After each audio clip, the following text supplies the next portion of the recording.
The rain had just begun to fall when Mara Quinn's hope finally shattered. Her trembling hands clutched the folder containing her medical reports. Words that had already rewritten her life.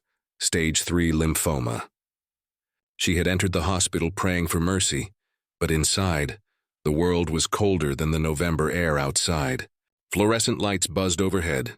A receptionist's keyboard clacked rhythmically, and behind the front desk, a doctor in a crisp white coat stared at Mara with no trace of empathy. Her voice was clipped, bureaucratic, detached. "Without full payment up front, we can't begin treatment," she said. The words cut deeper than any diagnosis could. If you believe kindness can still heal what the world breaks, if you believe second chances matter, then please like, comment, share, and subscribe to Kindness Corner. Every story here reminds us that humanity still breathes in the unlikeliest of hearts. Mara sat in her wheelchair, silent tears tracing her pale cheeks. Her father, Harold, stood beside her, his rough hands shaking. He had sold their family truck, his old tools, even the wedding ring of Mara's late mother. Yet it still wasn't enough. "We'll come back," he whispered, his voice breaking. The nurse at the counter looked away, uncomfortable, pretending not to see the pain unfolding before her. As Mara turned to leave, her gaze caught her reflection in the glass door. A tired woman in her early 30s, wrapped in a faded hoodie, head covered with a scarf, a ghost of the vibrant artist she once was. They stepped into the drizzle, Harold pushing her wheelchair down the empty hospital driveway. Mara felt humiliated, like she was walking out of a place meant to save lives, only it had chosen which lives were worth saving. She clutched her folder to her chest, as if holding it tighter might somehow change its contents. But what neither she nor Harold noticed was a group of leather-clad bikers watching from across the parking lot, under the overhang of a nearby diner. Among them was Rex Dalton, a broad-shouldered man in his 50s, his gray beard soaked with rain. Rex was the president of a local motorcycle club, known for charity rides for sick children and veterans, a group most people misunderstood.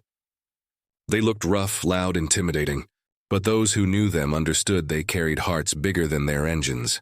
As Mara's wheelchair hit a small bump, her folder slipped from her hands, papers scattering across the wet pavement.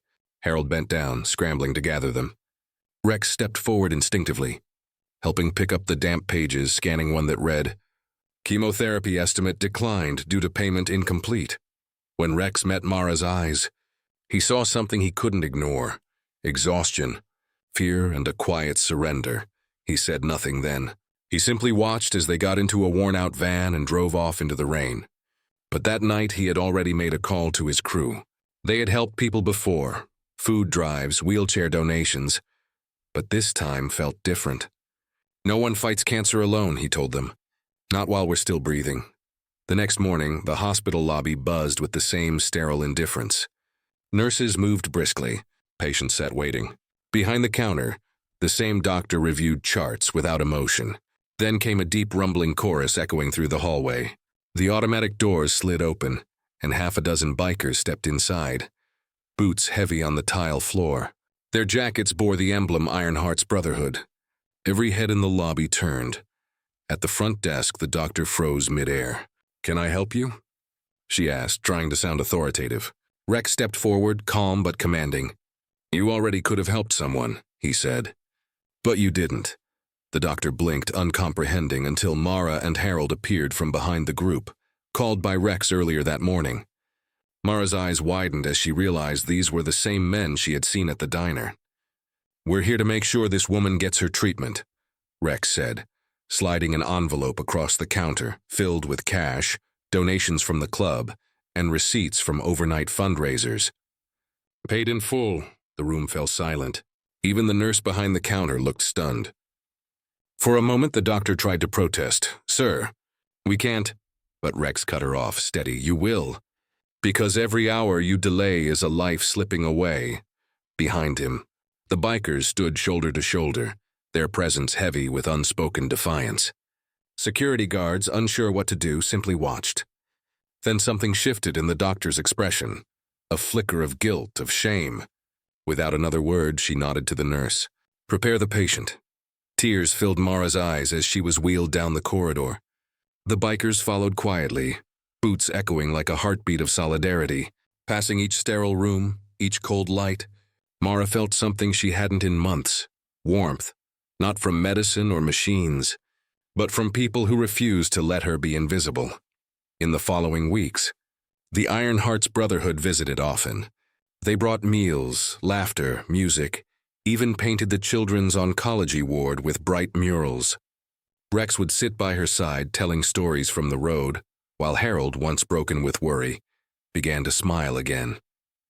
Mara's strength grew, not just from treatment, but from the kindness surrounding her. Months later, when her final chemotherapy session ended, the entire hospital parking lot filled with the roar of motorcycles. Dozens of bikers had shown up, engines revving in celebration. Mara stepped outside, thinner but radiant, her scarf replaced with a small beanie embroidered with the Iron Heart symbol. She looked at Rex, voice trembling. "You didn't just save my life," she said.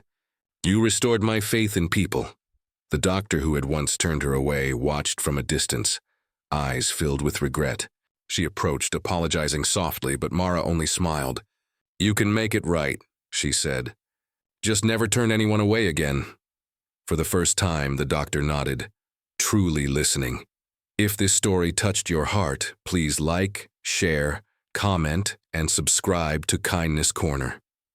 Your support helps more people believe that compassion still changes lives. Before you go, comment below, "I still believe in kindness." Let the world see that love, courage, and humanity can still win, even when everything else seems lost. Because sometimes the loudest hearts ride on two wheels.